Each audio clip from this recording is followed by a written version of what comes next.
Kleedva reçoit aujourd'hui l'exceptionnel clarinettiste belge Ronald van Spandank, qui est professeur de clarinette au Conservatoire royal de musique de Mons, chambriste et soliste international. Il joue régulièrement accompagné des orchestres les plus prestigieux du monde. Sa merveilleuse musicalité et son extraordinaire sonorité font de lui l'un des plus grands clarinettistes actuels.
Ronald van Spandank, bonjour et bienvenue.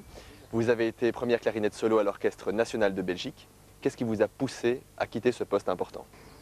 En fait, c'était très difficile de concilier mes trois postes, je veux dire, donc clarinettiste soliste à l'Orchestre national de Belgique, professeur au Conservatoire de Mons et de gérer mes tournées en tant que soliste.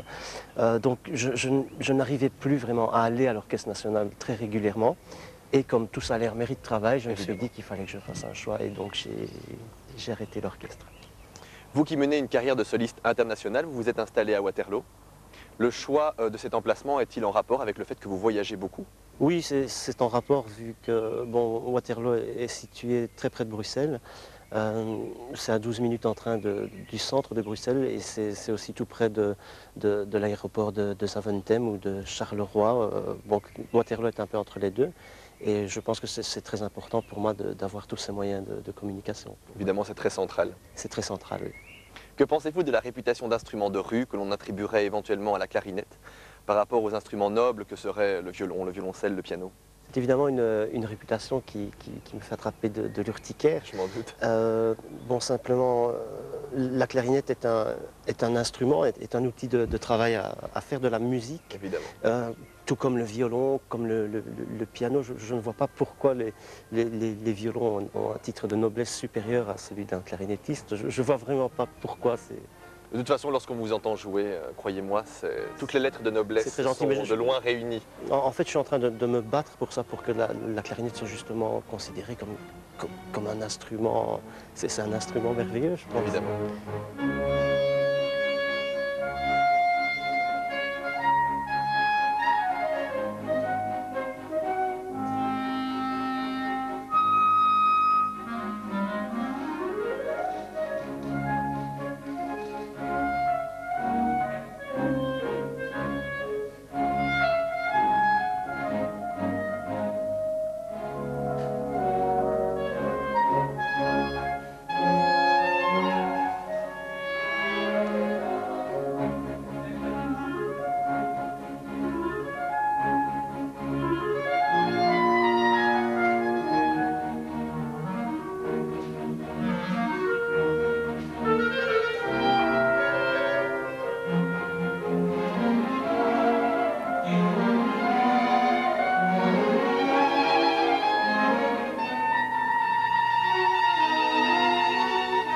Je suis très impressionné par votre technique de respiration circulaire.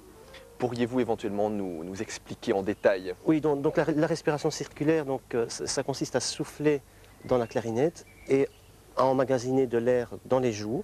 Et pendant que l'air qui est emmagasiné dans les joues est soufflé, le nez reprend de l'air. Ça semble presque impossible en fait, lorsqu'on en parle comme ça, c'est pour ça. Et c'est assez intéressant parce que bon, là j'ai joué en France le mouvement perpétuel de Paganini qui fait 10 minutes, Oui. sans respirer. Et alors, ce qui était très drôle, c'est que le public me regardait comme si j'étais un extraterrestre et je pense en fait qu'ils étaient beaucoup plus inquiets Pour votre santé. Pour ma santé. Donc, parce qu'après le concert, des personnes m'ont dit, mais écoutez, comment faites-vous ça? Mais c'est incroyable, on n'a rien écouté de la musique tellement on était inquiets, on croyait que vous alliez rester, c'est pas possible. Évidemment, est-ce que vous pourriez un petit peu nous faire bien sûr. Une petite démonstration? Oui. Donc ce qu'il faut observer, c'est les joues qui se gonflent et le nez qui reprend de l'air pendant. Très bien.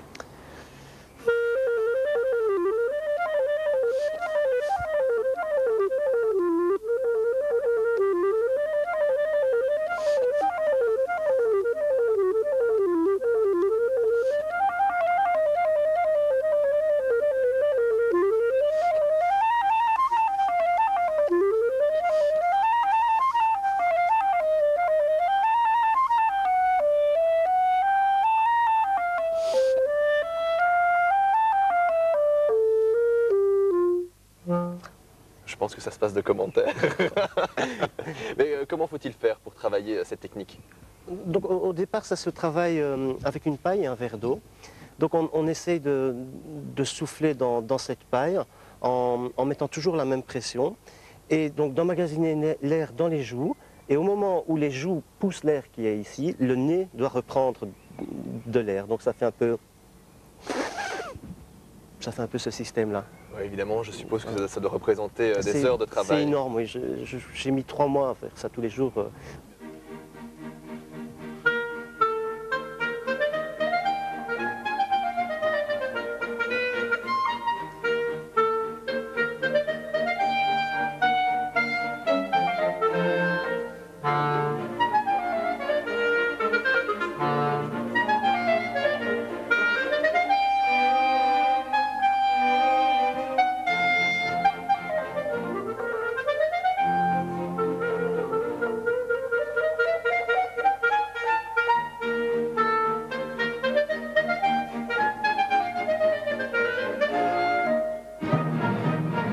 serait votre choix entre jouer en soliste avec un orchestre ou jouer en musique de chambre dans des ensembles différents? Je pense que c'est deux métiers totalement différents. Je dirais même, bon, le métier de professeur est un premier métier, le métier de clarinettiste dans un orchestre est un métier. Jouer en soliste, c'est tout à fait différent aussi que de jouer dans un orchestre parce qu'on a plus de responsabilités, on est devant l'orchestre. Et musique de chambre, ça se passe en petite formation, donc c'est encore tout à fait autre chose. Je pense que le jeu doit s'adapter aux formations dans lesquelles on évolue. Et donc il est évidemment tout à fait impossible de choisir. Non, c'est impossible parce que tout est passionnant. Donc, Bien sûr.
Vous êtes également professeur de clarinette au Conservatoire royal de musique de Mons. Que vous apporte cette occasion de pouvoir partager votre expérience? c'est justement très enrichissant de par le contact que j'ai avec les élèves donc, qui sont inscrits dans ma classe en espérant que je leur apporte un maximum. Et bon, le fait qu'ils soient inscrits dans cette classe au Conservatoire de Mons est aussi une preuve de respect et d'admiration. Donc ça, c'est très très chouette. Et d'ailleurs, j'ai 3 élèves qui viennent d'Athènes, qui sont grecs et qui sont venus s'installer à Mons pour avoir des leçons avec moi. Évidemment, c'est une très très grosse responsabilité pour vous de prendre en charge l'avenir de jeunes étudiants. Oui, c'est une responsabilité énorme, mais en tant que professeur, je m'engage aussi à essayer de leur trouver soit des heures en académie, soit de les préparer pour des examens d'orchestre, des examens d'orchestre militaire, etc. Donc évidemment, vous êtes un exemple à suivre. Mais j'espère en tout cas, mais bon, ça me tient vraiment à cœur.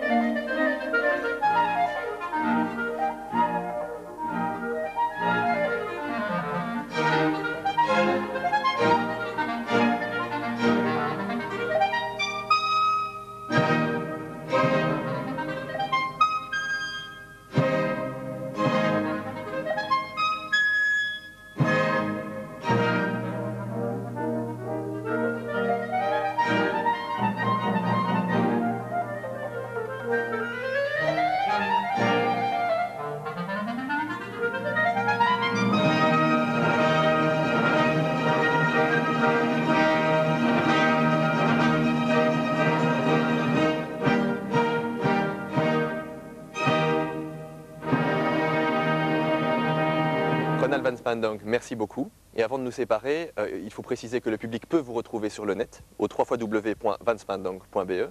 Évidemment, ils peuvent trouver votre discographie et en particulier votre tout nouveau CD, qui est en fait un recueil de musique américaine dédié aux victimes du World Trade Center. Voilà, avec 3 compositeurs qui sont Copland, Gershwin et Bernstein. Et c'est enregistré avec le pianiste turc Muhyiddin Duroglu Demiriz. Eh bien, merci beaucoup. Et maintenant, nous allons rejoindre votre élève, Estelle Riffon, portrait de la musicienne.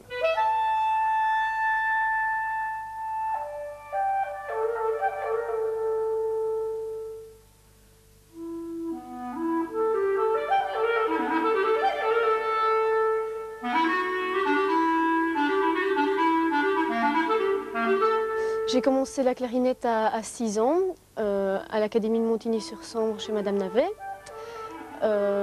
Puis là, j'ai suivi tous les cours jusqu'à la médaille de la ville.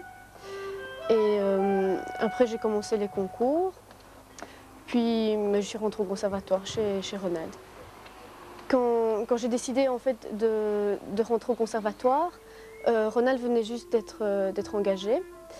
Et bon, bien sûr, on avait de bons échos sur lui, mais on ne le connaissait pas bien. Et puis, en fait, j'ai misé sur sa motivation en tant que jeune professeur, son expérience en orchestre et en tant que soliste. Et puis, finalement, on a bien raison.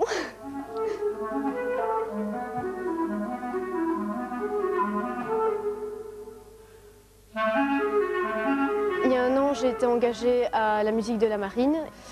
C'est vrai que j'ai eu beaucoup de chance de rentrer là-dedans parce que mon rêve, c'est de jouer en orchestre.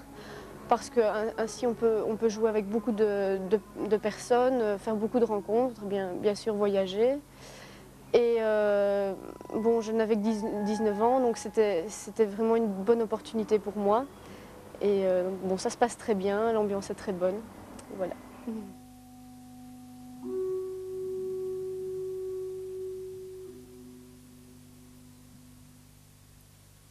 Puis on peut peut-être aller jusque-là, Estelle. Je pense dans l'ensemble que c'est très bien. Bon, techniquement, c'est vrai que tous ces petits passages sont très difficiles, mais je pense que ça marche bien. Mais en règle générale, je pense que tu devrais faire plus de contraste. Vraiment, bon, on est dans une acoustique ici qui est très flatteuse. Bon, donc je pense vraiment que les triples pianos, tu peux les faire beaucoup plus. Hein. Bon, quand tu arrives par exemple ici, tu vois, quand tu arrives là...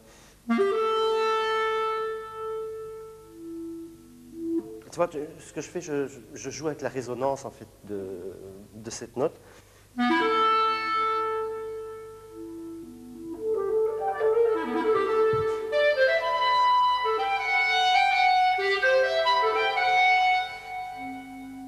Tu vois, ce changement de couleur alors que la note continue à résonner, ça peut être très, très intéressant. Peut-être aussi le point d'orgue qui fait un tout petit peu plus long.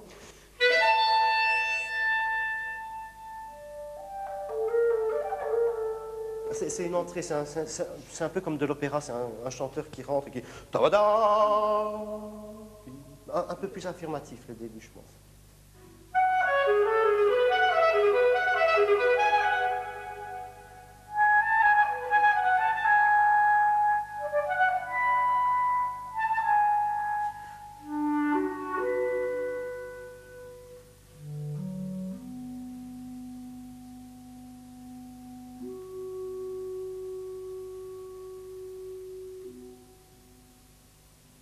Oui, c'est bien. Je suis persuadé que tu peux me faire encore une nuance, vraiment un filet. Là. Il faudrait vraiment que... C'est comme si quelque chose était en train de mourir avant le... Après, c'est la fête. Mais donc là, c'est vraiment la fin de quelque chose. Hein.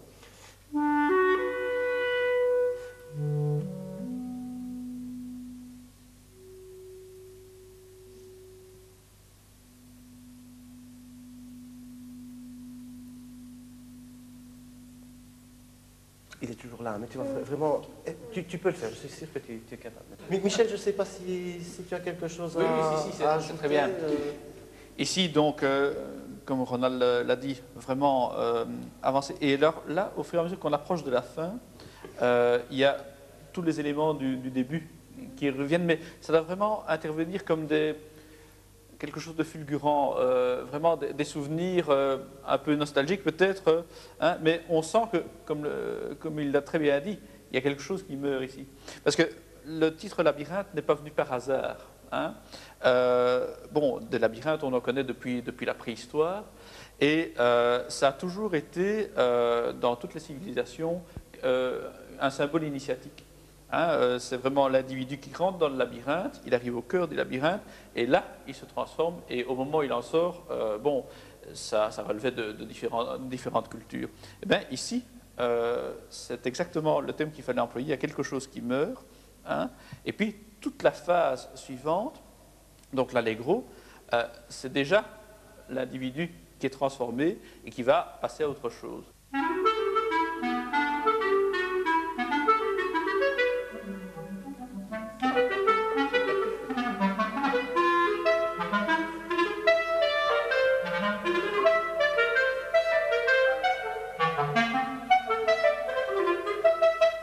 Tu es essoufflé là, tu es à bout de souffle. C'est simplement parce que tu respires de trop. on croit qu'on est tout le temps à bout de souffle, on dit j'ai plus d'air, mais en fait on en a trop.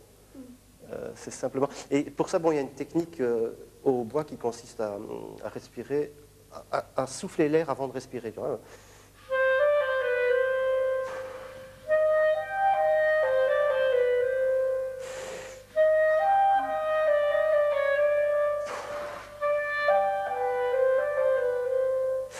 Et comme ça, on n'est jamais à bout de souffle. Donc je pense qu'avant de reprendre l'air, essaye vraiment d'expirer un maximum. Ça va? Et je pense aussi que ton tempo du départ, il est courageux, mais après, bon, quand tu as les... Et là, bon, pour le staccato, là tu mets subitement un frein. Donc soit tu prends le même tempo au début, ou bien alors tu le gardes. Mais je pense que... Michel, moi je pense, je sais pas écrit, mais j'aimais bien justement la surprise de faire le... Plutôt que d'aller directement. Une toute petite césure, je sais pas. Hein, là, je préfère laisser l'instrumentiste libre. Moi, j'aime bien justement... j'ai mon idée, mais l'idée du compositeur n'est pas toujours forcément la meilleure. Donc à ce moment-là, si l'instrumentiste peut apporter quelque chose de personnel... C'est pour ça que les interprètes sont là. Oui, exactement. Mais pour moi, les deux peuvent être valables.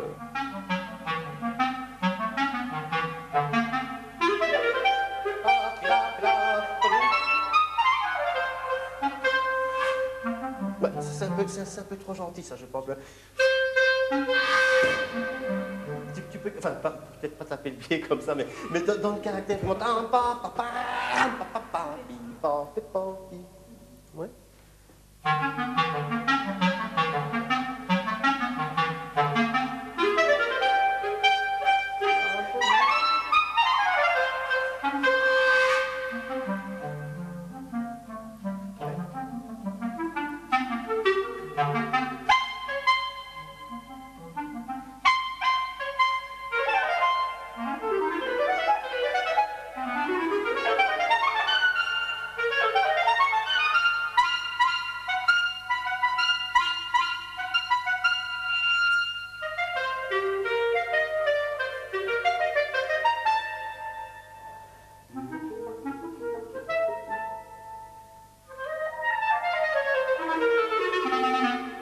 Ouais, c'est bien. Et si tu peux finir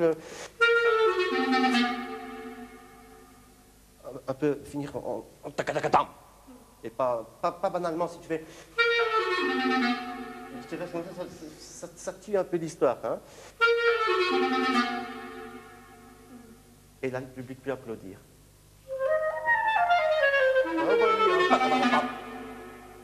Voilà, très bien. Et moi, je prendrais... On va vraiment dans les détails, mais je prendrai vraiment plus de temps à la fin. Parce qu'il y a 5 accents. Si on joue dans le tempo, on ne peut pas le faire en principe. Hein.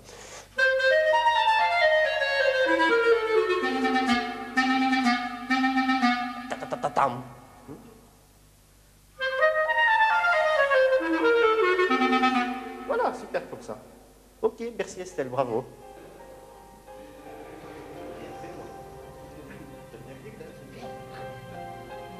La clé de fa consacrée à Ronald van Spandonk se referme et nous allons nous quitter avec les duos pour clarinette et violoncelle de Paul Hindemith.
Thank you.